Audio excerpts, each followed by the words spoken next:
ሰላም እንደምንቆያችሁ ውድ ያንከር ዜና ቤተሰቦች፣ ሰላም ፍቅር ጤና ባላችሁበት ድረስ እያልን የሰዓቱን ዜና ይዘን ቀርበናል። ወደ አማራ ክልል በጎጃም ዞን የተሰማው ዜና ብዙዎችን አስደንግጧል። መሰረት ሚዲያ እንደተዘገበው በተፈጥሮ ጸጋዎች ከታደሉ ኢትዮጵያ አካባቢዎች አንዱ የሆነው የአማራ ክልል አዊ ማህበረሰብ አስተዳደር ውስጥ የሚገኘው ከአየው ንጉስ ወረዳ አንዱ በሆነው ቦታ ላይ ጥቃቶች እንደተደረሱ እና ለበዓል የተዘጋጁ ቤተሰብ ለመጠየቅ የተዘጋጁ ሰዎች ላይ በፋኖ ጥቃት እንደደረሰ ተነግሯል። የግልና መንግስት ግዙፍ እርሻ ባለቤት ያሉበት አካባቢ ባሳለፍነው እሁድ ዕለት አሳዛኝ ክስተት ተከስቷል።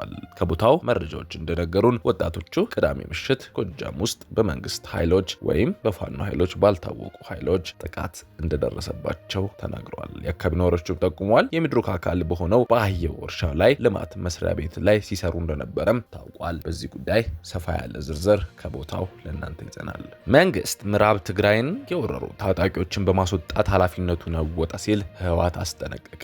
በምርጫ ቦርድ የተሰረዘው ህወሓት በሳምንታዊ መልእክት በሚል ባሰራጨው ጽሑፍ የህዝቡን ሞትና ስቃይ በማታለያ አጀንዳዎች ለመሸፈን መሞከር የወንጀል ነው ማለት ጀምሯል። ሲቀጥልም ተፈናቅለው በስደተኛ ካምፖች ውስጥ የሚገኙ ወገኖች በረሃብ እና በበሽታ እየሞቱ መሆኑን ጠቅሶ ዓለም አቀፍ ማህበረሰብ ተፈናቃዮችን ችግር እንዲረዳና እንዲያግዝ ለማድረግ ጥረት በማድረግ ላይ መሆኑን አንስቷል። የኢትዮጵያ መንግስት ግን ዓለም አቀፍ ማህበረሰብ ይህንን ችግር እንዳይገነዘብ ዘለቂ መፍትሄ እንዳያመጣ እየተከላከለ መሆኑን ጠቅሶ ይህንንም የፕሪቶሪያ ስምምነት የሚጥስ ተግባር መሆኑን አስረድቷል።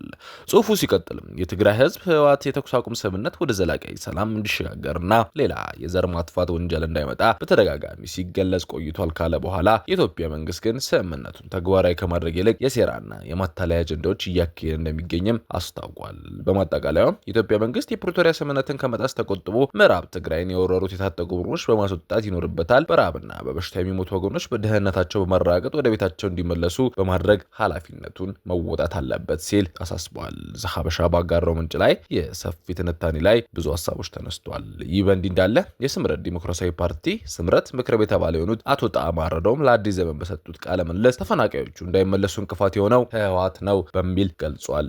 ህወሓት የፌዴራል መንግስትን እያወቀሰ ቢሆንም ብዙዎች ህወሓት ይሄንን አጋጣሚ ወደ ራሱ እየተጠቀመ ነው ተብሏል።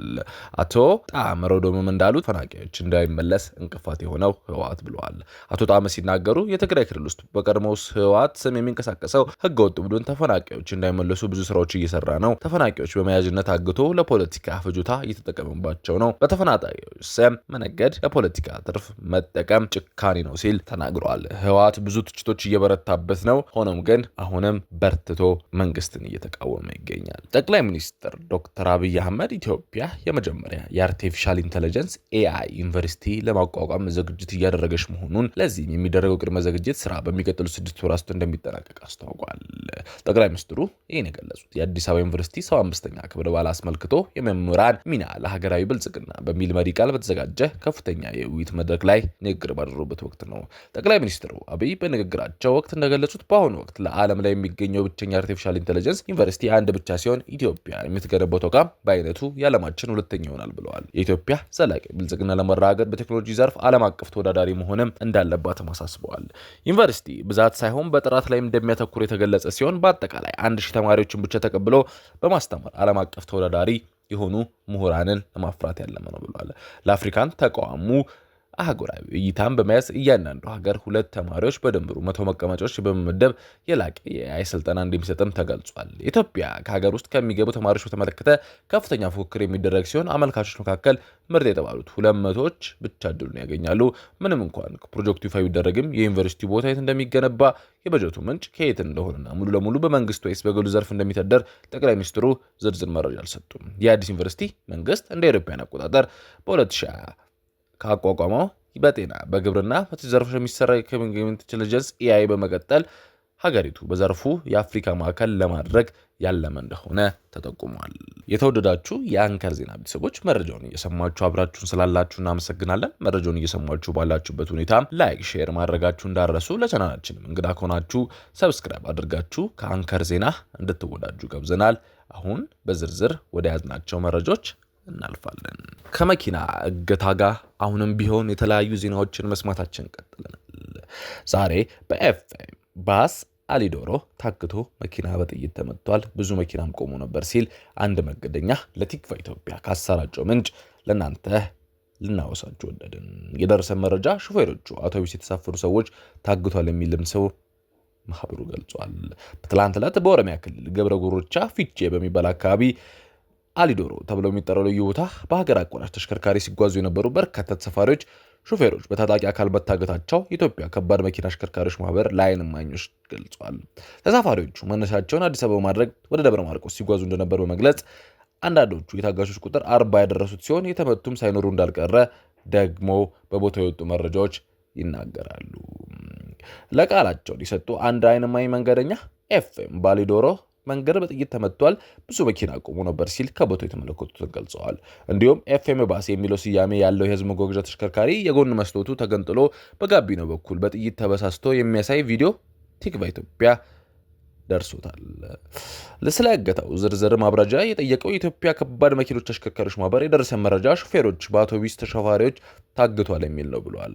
እገታ የተፈጸመበት ልዩ ቦታ አሊዶሮ መሆኑን የገለጹት አንዱ ማህበረሰብ አመራር ቦታው በጣም መጥፎ ነች፣ ይሄ አንድ ወር ግን ጥሩ ነበር፣ ተሽከርካሪዎች በእጀባ ነበር የሚሄዱት፣ ሾፌሮች የሆነ ቦታ ተጠራቅመው በርከት ሲሉ በወታደር ታጅበው ያልፉ ነበር ሲል አስረድተው በዛሬው ጥቃት የደረሰባቸው ግን ያንን ጥሰው ይሁን ያለ አጃቢ ሄደው ገና እንዳልታወቀ ገልጿል።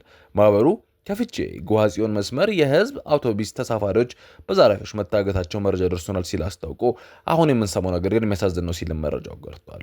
የሾፌሮች ውሎ በየዕለቱ የሚከታተለው የሾፌሮች አንደበት በኦሮሚያ ክልል ከገብረ ጉርቻ መሃል ፍቼ ባለው መንገድ ክልል አሊዶሮ ላይ የህዝብ አውቶቡስ ተሳፋሪዎች የተወሰኑ ሌሎች ሾፌሮች በዘራፊ ወንበዴዎች ታፍነው ተወስደዋል የሚል መረጃ ማጋራቱ ተነግሯል። የታጠቁ አካላት በተሽከርካሪዎች ላይ ተኩስ በመክፈት ተሳፋሪን በመምታት የተወሰኑትን በማፈን ሌሎቹን የከባድ መኪና ሾፌሮችን በማገት ይዘው መሄዳቸው መልእክቱ ደርሶናል። በአቅራቢያው የነበረ ህግ አስከባሪዎችን በቦታው ደርሰው የተኩስ ልውውጥ ቢያደርጉም ሌላው ላይ ተጨማሪ ጉዳት እንዳያደርስ ከመከላከል ውጭ የታገቱትን ማስጣል እንዳልተቻለ መረጃዎችም ያሳያሉ።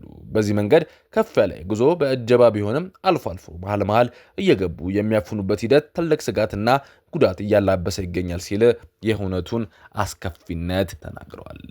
ዶናልድ ትራምፕ የኮሎምቢያ ፕሬዝዳንት ላይ ዛቻቸውን አሰምተዋል። የአሜሪካው ፕሬዝዳንት ዶናልድ ትራምፕ የቬኔዙዌላ ፕሬዝዳንት ኒኮላስ ማዱሮን ጥቃት ከፍተው አስረው ከወሰዱ በኋላ ፊታቸውን ወደ ኮሎምቢያ አድርገዋል።